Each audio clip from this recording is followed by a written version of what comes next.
여러분 안녕하십니까. 누리PD 김주리입니다. 현 전국에서 중요한 인사들이 몇 명 있습니다. 그 중에 한 명이 바로 고용노동부 장관 김문수 장관입니다. 자, 이 양반이 어떤 정치적 행보를 할 것인가, 이게 지금 초미의 관심사입니다. 우파 유튜브에서는 이미 대통령인데요. 그러나 이제 제도권으로 나가게 되면은 너무도 존재감이 없습니다. 존재감이 없다기보다는 아예 취급을 안 하려 그래요. 주요 언론들이 김문수 장관을 비중 있게 안 다뤄줍니다. 뭔가 이렇게 홍보성 있는 기사는 아예 내보내지를 않아요. 철저하게 견제를 한다, 이렇게 볼 수가 있는데, 특히 이제 이 보수 정치인으로서, 우파 정치인으로서 뭔가 이렇게 꿈을 이루자면요, 조선중앙동화 같은, TV조선 채널A, JTBC 같은 이런 보수 매체로 불리는 이들로부터, 사실 보수도 아닙니다만, 지원을 받아야 되거든요. 그런데 일절 그 지원이 없습니다. 아무런 그런 푸시가 없어요. 오히려 지우려고 그러죠. 지우려고. 특히나 이들과 입장이 완전히 이제 이 갈라진 이유 중에 한 개가, 박근혜 대통령 탄핵을 바라보는 시각이 있어 완전히 다릅니다. 사실 박근혜 대통령 탄핵을 한 가장 큰 원동력은 사실 저 신문으로 치면 조선중앙동화고요. 방송으로 치면 채널A, TV조선, JTBC 요 세 개죠. 이제 조중동으로 불리는 그 세력이 사실 박근혜 대통령을 탄핵시켰다 해도 과언이 아닙니다. 그들이 워낙 크게 띄우니까 모든 언론이 다 달라붙었고, 몇 날, 며칠 아니고, 몇 달을 계속 그 이야기만 했잖아요. 그러니까 민심이 완전히 한쪽으로 들어 누워버렸고, 정치권도 완전히 따라갔죠, 거기를. 그래서, 탄핵 사유라고 그때 적시해 놓은 내용을 보게 되면요, 신문에서, 방송에서 이런 걸 보도한 내용이 있잖아요. 그걸 다 오래 붙였다니까. 그러니까 이거는 선동 탄핵이지. 근데 방송에서, 언론에서 그냥, 이렇다더라, 카더라 하면 그게 마치 진짜인 것처럼 확 이렇게 퍼져가지고요. 민심이 한쪽으로 완전히, 우리나라가 그래서 말이죠. 민주주의가 맞지 않아요. 우리나라 국민성에는. 원래 탄핵이라고 하는 것은 그게 어떤 의혹이 제기되더라도 그거를 조사하는 기관이 필요하거든요. 수사를 하거나 뭘 해야 돼. 미국 같은 나라는 아마 그런 상황이 왔으면 1년 정도를 수사를 했을 겁니다. 조사를 했거나. 그러고 나서 그 결과에 따라서 뭔가 판단을 하는 2단계 이제 과정을 거칠 텐데, 우리는 그 조사 과정이 없잖아요. 그냥 카드라 하면 그게 진짜야. 그냥 그게 진짜인 줄 알고 하고 그러니까 우리나라 사람들에게는요, 이 민주주의가 서양식 민주주의 이게 안 맞는 거예요. 우리 몸에 맞는 한국식 민주주의를 해야 된다라고 저는 그렇게 봅니다. 박정희 대통령이 언급했던 그 토착 한국식 민주주의, 이것이 제일 맞습니다. 사실은 그게 우리를 더욱더 부강하게 만들고 살찌우는 척경일 것이다 라고 생각합니다. 지금 우리나라는 민주주의가 너무도 이게 심화되어 가지고 이제는 그냥 자유 방임으로 흘렀다라고 할 정도로 비판 기능도 너무도 강해져 가지고요, 권력, 특히 보수 권력은 견뎌내지를 못합니다. 거기에. 근데 이것을 언젠가는 어느 정도 자리를 이렇게 제자리를 잡도록 정상화하도록 해야 되겠죠. 자, 김문수 장관 이야기입니다. 드디어 김문수의 존재감이 대폭발했습니다. 이런 날이 이제 오기를 저는 알고 있었고요. 그런데 노출만 되면 김문수는 분명히 뜹니다. 근데 노출이 안 되는 거야. 문제는, 자, 이거 보십시오. 한길에 홀로 뻣뻣한 김문수, 국무위원들 국회에서 허리 숙여 이번에 계엄 사태에 대해서 사과를 했다. 개망신입니다. 개망신. 그게 사과할 일입니까? 지금 내란을 일으킨 자들은 민주당과 그 하수인들 아닙니까? 국가 주요 기관의 수장들을 전부 탄핵시켜 놓고 검사를 탄핵하고, 이제는 나가서 판사들도 아마 탄핵할 겁니다. 그리고 국가 예산을 자기들 마음대로 그냥 칼질하고, 그리고 국정에 대해서는 단 1도 협조를 하지 않습니다. 계속해서 정쟁만 일으키고 무정부 상태를 만들고 있는데, 그거 자체가 바로 내란이에요. 대통령이 계엄을 선포하고 한 게 뭐가 있습니까? 탱크를 동원했습니까? 아니면 누구 총을 한 발 쏘기라도 했습니까? 총알도 없는, 실탄도 없는 그냥 빈총이야. 그냥 빈총. 그래도 국회를 또 장악을 제대로 하지도 않았고, 선거관리위원회를 조금 틀었습니다. 이유는 분명해요. 부정선거 의혹이 너무도 이제 이렇게 크기 때문에 거기에 대해서 국민의 목소리를 담아야죠. 대통령이 지금 다른 방법으로는 어려우니까 이제 그걸 통해서 결정적인 문건이나 증거를 확보하려고 했다. 충분히 납득할 수 있는 것이고, 국민들이 그렇게 하라고 명령했다라고 볼 수 있습니다. 보수 국민은 국민이 아닙니까? 그 보수 국민들의 명령을 대통령이 이행했다니까요. 부정선거, 규명하십시오. 수사하라. 이 목소리를 대통령이 다른 방법으로는 어려우니까 계엄이라고 하는 초법적인 수단을 통해서 고도의 통치행위입니다. 그걸 통해서 했기 때문에 문제가 없어요. 아무런. 그리고 어쨌거나 법에 따라서 국회가 계엄 해제를 요구하자마자 적극적으로 또 해제했고, 그래서 계엄 지속 시간이 6시간밖에 안 돼. 세계가 우리나라를 오히려 더 높게 볼 겁니다. 와, 대한민국의 민주주의 수준이 저 정도구나. 다른 나라 보통 중진국 후진국 같으면요, 계엄 내리고 저런 상황으로 그렇게 간단하게 끝나지 않습니다. 유혈 사태로 변질되겠죠. 그걸 보고 우리나라가 오히려 저평가되는 게 아니고 더 고평가될 수 있습니다. 고도의 문명국가임을 보여준 것이죠. 계엄은 당연히 대통령이 구사할 수 있는 권한입니다. 권한 행사를 왜 그걸 내란으로 몰아갑니까? 자, 거기에 대해서 분명한 역사인식, 법적 어떤 그런 판단을 하고 있어야 되는 게 국무위원들인데, 와, 이 개망신들 보십시오. 거기에 좀 숙이면서 이게 사과하는, 국민에게 사과하는, 역사에 사과하는 이런 모습인데, 단 한 사람 예외가 있었죠. 바로 김문수 장관입니다. 홀로 뻣뻣한 김문수 국무위원들 국회에서 허리 숙여 사과했다. 한국경제TV, 내가 왜 숙여? 김문수 홀로 국무위원 단체 사과 거부. 사과하는 국무위원 자리 지키는 김문수 장관. 자, 이걸로 게임 끝입니다. 역시 김문수는 김문수다. 와, 정말 통쾌합니다. 속이 그냥 시원하네. 야, 그런데 우리나라 진짜 정치인들, 장관들 너무 다 거짓합니다. 솔직히 스펙만 좋지. 제가 가끔 했던 이야기 중에 정치인의 제1덕목은 뭐라고 이야기했습니까? 용기라 그랬잖아요. 용기. 용기 없는 사람은 정치하지 마세요. 정말입니다. 아무리 똑똑하고 스펙 좋아도 그런 사람은요, 변질합니다. 그리고 정치판에는 그렇게 똑똑한 사람 필요하지도 않아요. 진짜 똑똑한 사람은 과학자가 되거나 뭐 다른 걸 하셔야 된다니까. 진짜 이 정치판은 올바른 정신 갖고 그냥 용기 있게 뭔가를 실천할 수 있는 에너지 있는 사람, 추진력 있는 사람, 이런 사람이 진짜 딱 적합하다고요. 그리고 웬만한 어떤 스트레스도 이렇게 잘 견디는, 맷집도 좀 있고 이런 사람들이 많습니다. 그리고 기질적으로도 착한 샌님은 필요 없어요. 이건 완전히 발도 붙이지 말아야 됩니다. 그야말로 약간 나쁜 남자도 괜찮아요. 능력 있는 나쁜 남자. 자기는 나쁜 남자 소리 듣지만 전체를 살찌우는 그런 모습을, 그런 어떤 리더도 괜찮아요. 아주 좋습니다.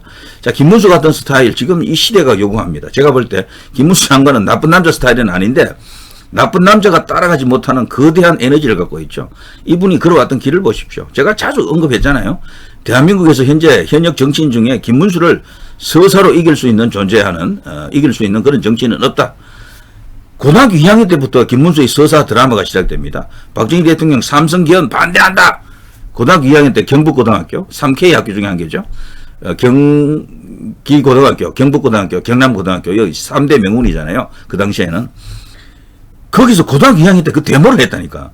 그래서 정학을 맞습니다. 그때부터 시작된 김문수의 이 파란만장한 인생 드라마, 이거 나중에 알려지면 세상 발칵 뒤집어집니다. 근데 우리 언론이 이런 것을 거의 조명을 안 했어. 아는 사람은 다 아는데. 그리고 학생운동, 서울대 상대 경영학과, 거기서 학생운동, 그리고 또 나중에는 구로공단 위장취업, 거기서 노조 결성하고 노동운동 최전선에서 그야말로 신화적인 어떤 그런 일화가 있습니다. 그리고 또 노조위원장 됐고요. 그리고 부인인 설란영 역사도 노조위원장 출신이죠. 그 김문수 장관은 그 당시 도르코 거기서 이제 위장 취업을 해서 일을 했었고요. 그야말로 노동계의 전설이라고 합니다. 노동계의 전설. 그리고 전태일 관련해서도요. 좌파들의 최대 상징 중에 하나가 전태일 아닙니까? 전태일 재단에서 가장 핵심적인 역할을 하는 사람이 김문수 이분입니다. 김문수 장관이 그 당시 전태일 재단의 사무국장도 역임했습니다. 그리고 전태일에 대해서 잘 모르는 사람이 있는데요. 대구 출신입니다. 전태일은. 하여튼 그런 것도 있고요. 등등 해서 여러 가지 전태일도 가장 잘 알고 전태일 가족과도 가장 긴밀하게 교통했던 사람이 이 또 김문수고요. 자, 그런 과정을 이제 지켜본 주변의 주변부 당시 노동 운동하던 후배들 있잖아요. 노회찬, 심상정, 유시민도 약간 그런 부류인데요. 보고 김문수를 하늘같이 떠받들었다. 존경했다. 롤 모델이었다라고 하지 않습니까? 정말 그 당시에 김문수는 전설이었다. 위대했다. 이런 말을 그 사람들도 보통 사람들이 아니잖아요. 그들 입에서 그렇게 나올 정도면 이 김문수라는 사람이 어떤 사람입니까? 도대체. 그야말로 차돌 같은 사람이고 용기, 배짱, 어떤 비전, 뭐 이런 것들이 다 응축된 사람이라는 걸 인정해야 됩니다. 리더십도 있고. 자, 그런 과정을 거쳐서 이분이 우파로 전향하잖아요. 자기가 우물한 개구리였다라는 것을 나중에 실토합니다. 외국에 나가보고 거기서 보이는 것은 삼성, 현대, 뭐 LG, 뭐 대우 이런 것밖에 없더라 이거지. 대한민국 정치는 아무것도 아니죠 사실은. 거기서 크게 각성한 바가 있어서 박정희 대통령이 만든 한강의 기적, 이것을 가슴 깊이 받아들였다고 하죠. 그때부터 완전히 이 김문수는 바뀝니다. 그래서 지금 그 누구보다도 우파가 되어 있죠. 우파가. 그 국회의원 3번 했고요. 경기도에서 했습니다. 국민의힘이 최대 취약지가 경기도 아닙니까 현재. 우리나라 인구의 3분의 1 정도가 있습니다. 1,500만 정도가 있어요 거기. 경기도를 놓치고는 아무것도 안 됩니다. 서울보다도 무려 600만이 많아요 경기도가. 어마어마합니다. 거기 도지사 2번 했지. 거기서 국회의원 3번 했지. 지역 연고도 굉장히 좋은 거야. 출신은 또 TK 영천이고요. 너무도 많은 강점을 갖고 있습니다. 이 서사 드라마에서는 뭐 압도적인 이재명을 진짜 가볍게 제압할 수 있는 서사를 갖고 있습니다. 이재명도 서사가 좋기 때문에 그쪽 좌파 진영에서 떴다라고 이제 합니다. 대부분은. 물론 다른 어떤 꼼수나 야합도 있었죠. 그렇지만 이재명은 어쨌거나 검정고시 출신으로 대학 들어갔잖아요. 그 과정이 일반인이 이제 걸어온 길이 아니에요. 그래서 그걸 갖고 저들은 특별하게 봅니다. 무슨 서사 드라마처럼 계속해서 뻥튀기 하면서 과장하는데 이재명의 그 서사를 이길 수 있는 단 한 사람은 이 사람이라니까. 김문수 말고는 없어요. 나머지들 좀 있죠. 뭐 오세훈이나 홍준표도 어릴 적 굉장히 정말 개천에서 용난 사람들인데 가난한 집안에서 태어났더라고요. 거기서 어릴 적 성장기를 거쳤지만 그 사람들은 개인의 그 고난사고요. 김문수 이분은 개인의 고난사가 아니에요. 시대와 역사가 그의 발길에 다 지금 묻어납니다. 그 어깨 위에 다 올라가 있었다고요. 그리고 만든 뭐 신화적인 이야기가 너무도 많습니다. 그리고 어쨌거나 경기지사 2분을 하면서 엄청난 업적을, 지금도 경기도민들은요, 최고의 경기지사는 김문수라고 다들 입을 모읍니다. 때문에 김문수는 수도권에서 강점이 있어요, 이분은. 경기도가 그렇게 큰 지역이 되기 때문에 경기도에서 반타작 충분히 가능해요, 김문수면은. 서울도 충분히 반타작 가능하지. 서울은 원래 경기도보다도 더 좌파였는데 요즘은 경기도가 더 좌파예요. 더 좌파가 됐다고. 반대가 됐죠. 과거에 경기도는 국민의힘이 해볼 만한 지역이었는데 지금 반대고요. 서울이 지금 해볼 만한 지역이 됐죠. 그래서 오세훈 시장이 2번 연거푸 엄청나게 크게 이겼잖아요. 지금은 좀 분위기가 바뀌었다 그래도 막상 본게임 들어가게 되면 서울은 충분히 50대 50 만들 수 있어요. 경기도도 50대 50 만들면은 이기는 거지. 그러면은 한강 이남은 국민의힘이 압도적으로 이깁니다. 영남이 워낙 크기 때문에. 충청, 전라 다 합쳐봐야 영남의 반밖에 안 돼요. 그래 수도권에서 비슷하게만 나오면 무조건 이기는 카드인 거야. 그걸 하기 위해는 이 김문수가 제일 좋습니다. 카드로서는. 제가 시간 날 때마다 김문수 이야기를 자주 하고 있습니다만 이분이 정말 떠야 됩니다. 그래야지 이재명을 잡을 수가 있어요. 오세훈이나 홍준표도 괜찮은 카드지만 2% 부족할 것으로 저는 생각돼요. 2%. 서사가 약합니다. 일단은 업적이나 능력은 좋은데 두 사람 다 글쎄요. 어쨌거나 저는 김문수가 뜨기를 바라지만 못 뜨면 할 수 없죠. 못 뜨면은 지금 김문수는 수민화도로 가라앉아 있잖아요. 자, 그렇지만 언젠가는 이 잠룡이 그 수면 위를 이렇게 헤치면서 올라올 겁니다. 그야말로 청룡이 하나 확 올라올 거라고요. 황룡이라고 할까요? 자, 기사는 안 봐도 되겠죠. 뭐 이 정도 헤드라인만 보더라도 여러분 다 아시겠죠. 정말 강골. 이런 어떤 결기와 용기가 있어야 됩니다. 정치하는 사람들이 저렇게 굽신굽신거리고 비굴한 스타일로는 정치 안 돼요. 아무것도 아닙니다. 이런 거, 정말 모든 국무위원들이 이렇게 고개 숙이면서 죄송합니다 이러는데 뭐가 죄송하다는 얘기야? 뭐가? 지금 현재 나라를 이 꼴로 만든 것은 민주당 아닙니까? 거기에 대해서 대통령이 응분의 당연한 국민의 목소리를 전달받아가지고 계엄을 한번 발동했던 겁니다. 그리고 부정선거 그거를 제대로 한번 조사해 보려고 작심한 겁니다.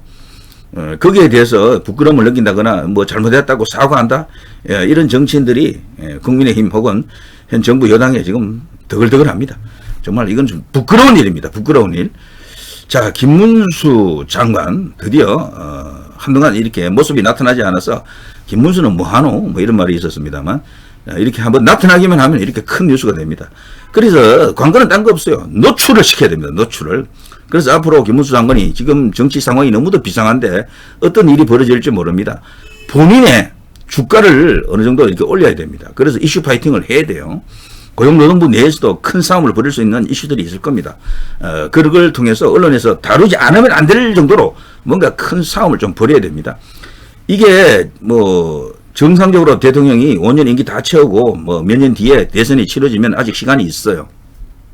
근데 세상은 모릅니다. 무슨 일이 터질지 모르잖아. 조기 대선이 저는 뭐 절대적으로 반대하지만 만일에 지금 펼쳐진다 그러면 시간이 별로 없는 거거든. 그러면 김문수가 갑자기 확 뜨기는 힘들어요. 여론조사에 포함될 정도로까지는 올라와 있어야 된다니까, 일단. 그래서 시간이 그렇게 많지 않다라고 보는 그런 시각도 틀리지 않았다라고 볼 수 있죠. 자, 김문수, 이분에게 어쩌면은 시대적 요충이, 시대 정신이 지금 완전히 그냥 감싸고 있다라고 이제 볼 수도 있겠네요. 자, 누리 PD 김준혜였습니다.